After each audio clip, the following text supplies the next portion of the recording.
Okay, welcome to Weimar. The Weimar railway station, which hasn't changed at all since the National Socialists, Nazi flags, swastikas flying from those three windows. And this is where all the forced workers came, whether they were to stay at Buchenwald or camps outside of Buchenwald. This is where they came. Hundreds and thousands of forced workers deployed by Fritz Sauckel. We're going to have a look at his place shortly. March down here, and obviously this is the model Nazi town. Coburg was a practice. If Coburg was a practice, this was the real thing.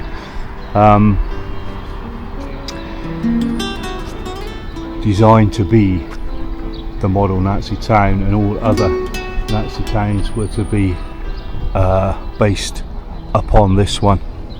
And again, Jews, anybody else that weren't welcome in the Third Reich, were deported and sent to concentration camps, whether that be Dachau or forced labour, eventually at Buchenwald.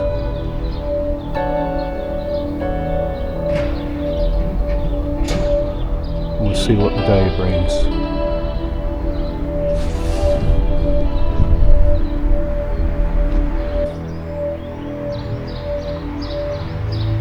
The statue of Ernst Thälmann, who was the leader of the Communist Party in Weimar, and obviously communism and National Socialism doesn't go, so he was got rid of, sent to Buchenwald and died. And there's lots of things here to remember. The residents of Weimar that were sent away to concentration camps or death camps in the Third Reich, Germany or Poland.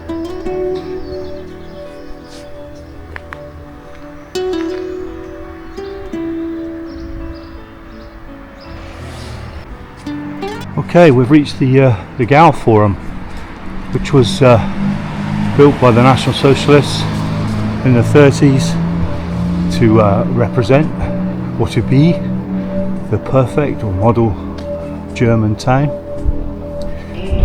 Offices of the National Socialists, planning department, etc., for forced labour, for town planning, and this is where Fritz Sauckel, the labour leader, responsible for millions and millions of forced labour and deaths throughout the Third Reich, had his office, and his office was in that corner turret or corner office. As you can see there, it says museum, which we're going to hopefully go and have a look at now. So this was housing. This was people's houses. This was residents in the early 30s, and they were just kicked out and sent away to enable this Gau Forum, or this perfect National Socialist office building and centre. There was an exhibition hall. There was a place they could have concerts and speeches and parades. In the centre there, I think underneath now, I think it's car parking, and that there is a supermarket or lots of shops. Anyway, a shopping complex. It's quite strange to have studied this place, looked at many photos to actually be here. So we're going to see if we can find. Well, I've got my backpack on, so I might have to find the hotel and drop that off, but I'll find the museum on the way. And I'm pretty sure that the museum I need is actually where Fritz Sauckel's offices were, just in that corner building there. But we'll go and have a look. There's a couple of signs for different museums. We'll go and have a look and see what we can find. But this hasn't changed, apart from obviously the shopping complex and under the underground car park, and this hasn't changed since the 30s. The buildings remain exactly as they were, how they were designed to be, with larger than life windows, larger than life doors, to make everyone feel a bit smaller than they actually are, and to make the National Socialists a bit bigger than they actually were at the time. Not that they lasted very long.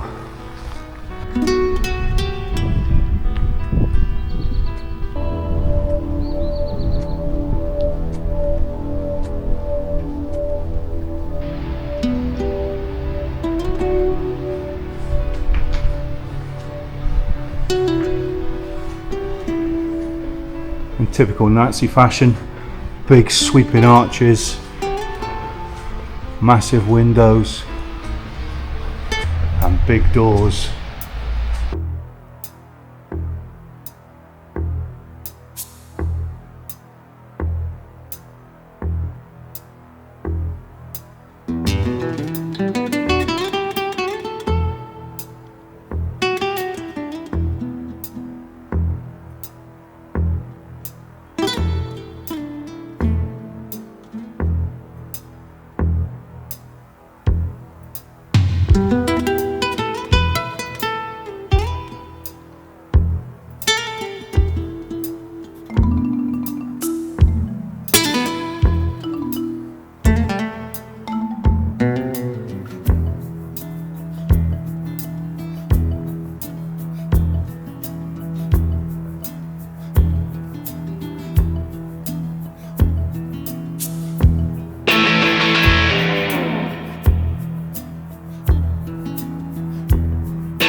So leaving the Gau Forum, we'll come back here later. Hopefully it'll be a bit better weather. There's the Bauhaus Museum, sort of Weimar, giving birth to the Bauhaus movement, abstract art, modern art, which was hated so much by the National Socialists and banned obviously in the 30s.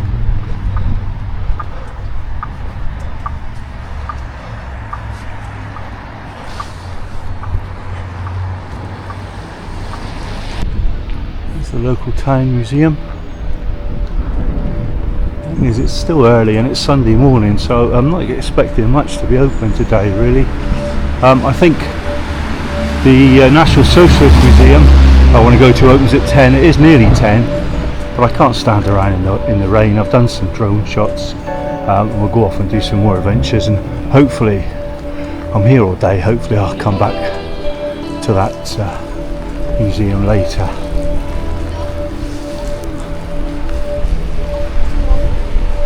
Beautiful. Well, it would be beautiful on a nice day, just like most things, but it's pretty bloody miserable, to be honest, at the moment. There's always a way out though, if you like that sort of thing. Not for me, thank you.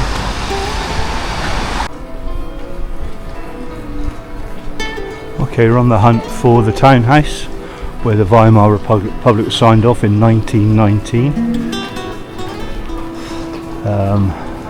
and the statues of Schiller and Goethe,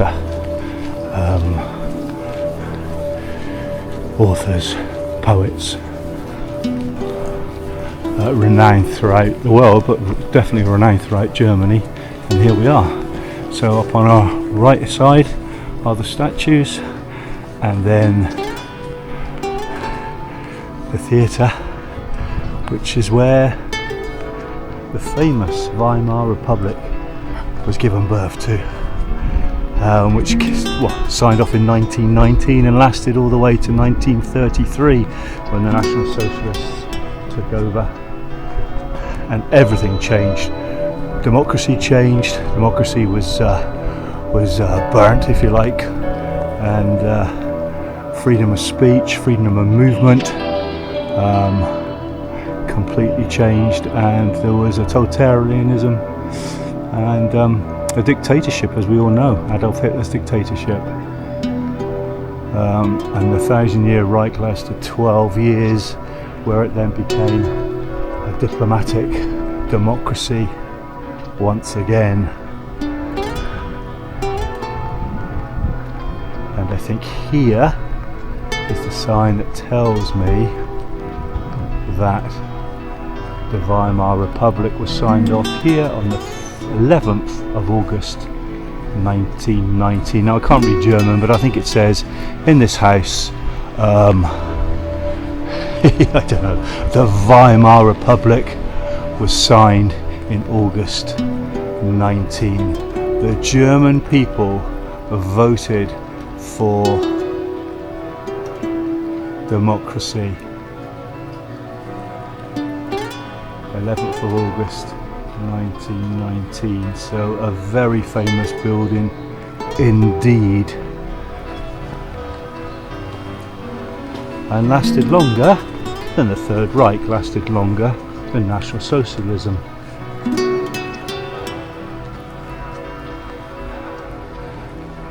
Wasn't given much of a help, obviously, by the Versailles Treaty and all the debts they had to pay back, all the war repatriations, the war debts they had to pay back, which crumbled Germany at the time into billions and billions of pounds worth of debt. But there were several things that helped them make their payments. They eventually stopped making the payments, they just couldn't afford it. Obviously in the stock market crash of 1929, everybody was out of work, everybody was hungry, there were soup kitchens opening up everywhere, and it sort of saw the end of democracy in Germany, and people wanted a new leader, people wanted a new way forward, because they had no jobs, because they had no food, and because there was somebody that said that they could change it all. They could give them work, they could give them food, they could look after their families, they could even give them a car and holidays once or twice, once every 2 years. So yeah, all things being equal, that's what got the National Socialists into government and put democracy in the fire, so to speak.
It's a beautiful place. It's not so beautiful in the pouring rain, but it's a beautiful place. Right, let's go and see if I can find one of the museums that I've promised myself that I'm going to visit while I'm here, before my little feet get tired out. Let's go and have a look, see if this is open.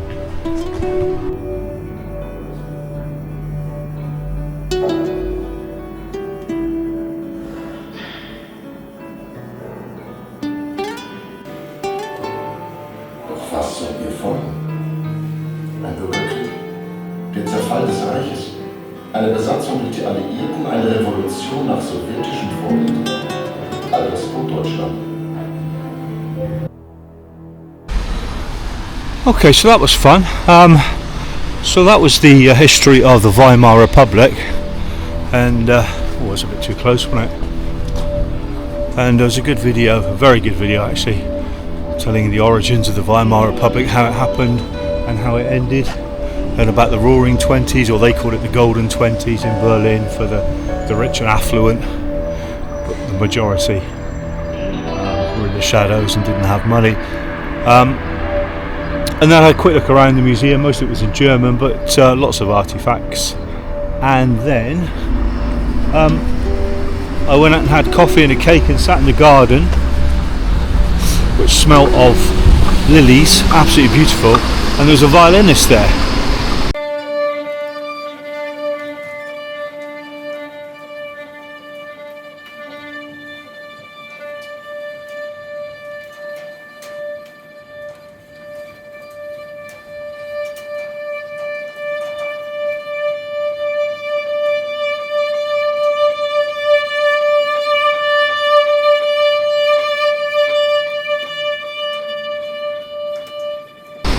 So that was a bonus, so I stayed down for half an hour.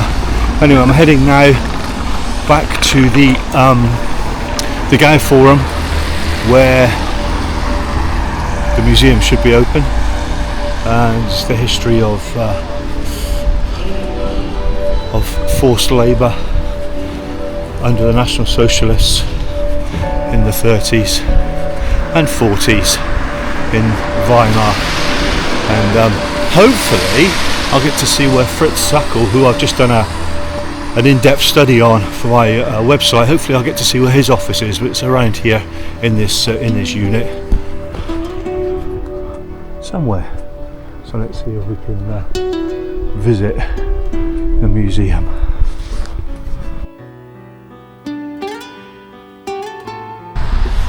So that was interesting. That was a tour of the museum for forced labour for the Third Reich. I just thought it would be about Weimar, but it was Europe as a whole. Very interesting. You could spend hours and hours and hours in there. Anyway, yeah, so the bell tower wasn't Fritz Sauckel's office, that was a bell tower, but Fritz Sauckel's office would have been one of those that we're looking at, part of the museum. But yeah, interesting. Right, on my travels. Okay, so I left the Gau Forum Museum and the Museum of Forced Labour and made my way, I don't know, I must have walked a mile and a half, maybe 2 miles, up to what was once the home of Fritz Sauckel, the labour leader, the guy responsible, as we've mentioned before, for all the forced labour for the Third Reich. And that's where he used to live. That's his house. That's Fritz Sauckel's house, called Villa Sauckel. It's now a college, I think. So that's where he lived with his wife and 10 children, or 10 children obviously prior to the war. He'd lost a couple of sons in the war, so him and his wife and 8 children live there. Massive place. And I've taken some drone footage of that, so I'll put that on there now, and you can have a look at the drone footage of Villa Sauckel.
So worth the walk. It stopped raining when I got here, so I was able to get the drone out and have a quick flight over the rooftops, so you could see Villa Sauckel and Villa Sauckel's Fritz Sauckel's gardens.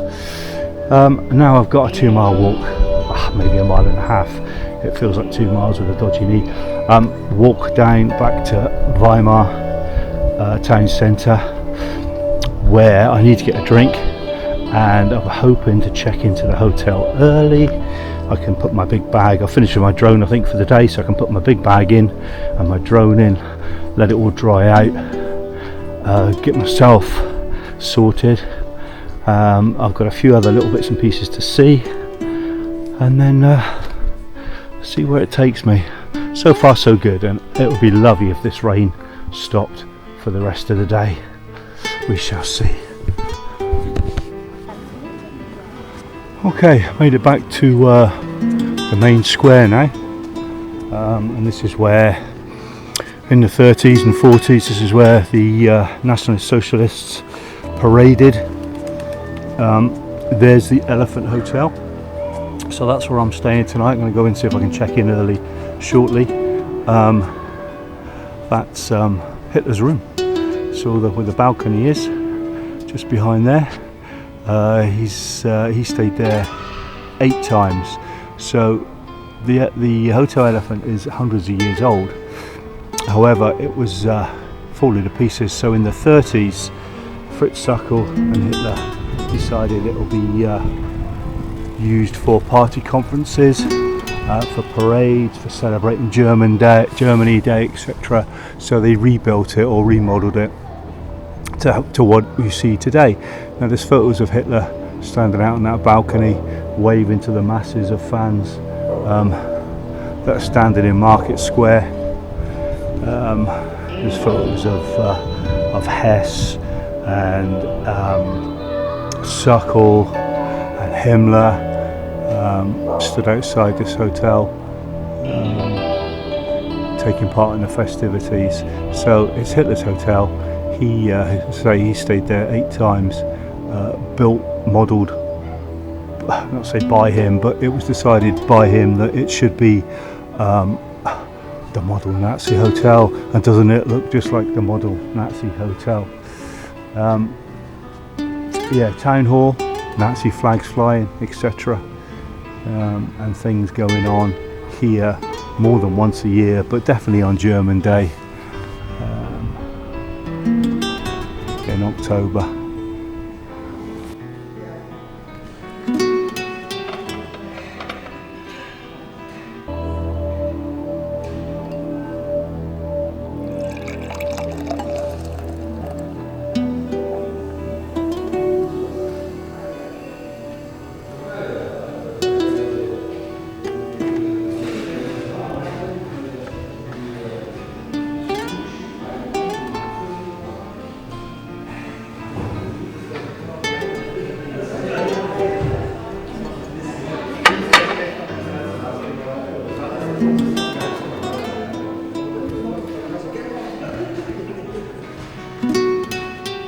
Cheers.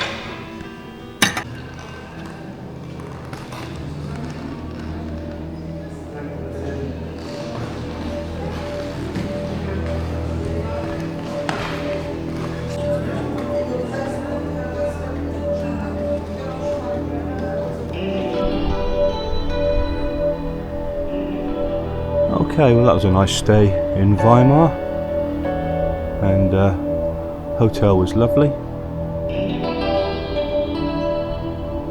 We're heading back now to catch my train back to Berlin.